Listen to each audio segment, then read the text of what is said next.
nunca tive antes. Nunca tive antes. Então, fica aí para aqui os nomes lá, boa tarde. O tema da nossa sala é alimentação alternativa. Vocês já conhecem? Não. É quando você, vamos supor, você coloca uma laranja, você pode reaproveitar a casca da laranja para fazer sobremesa, doce. Aí aqui, vocês podem ver explicando melhor. Tem as receitas.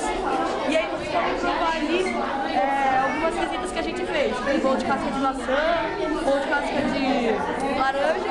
Eles podem provar. Aí na saída depois eles vão te entregar uma lembrancinha e uma receita. Obrigada.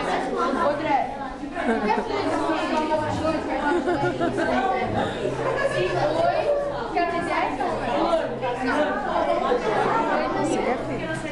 Aqui tem várias receitas, bolo de casca de maçã. Aqui temos sucos de casca de abacaxi. Esse aqui, suco de casca de abacaxi com hortelã.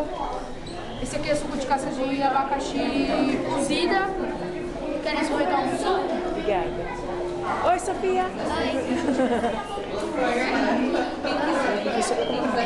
Aqui você pode escolher.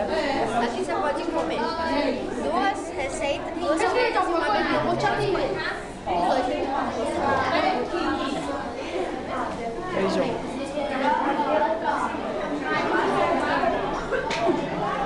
Lani, tem que trocar agora.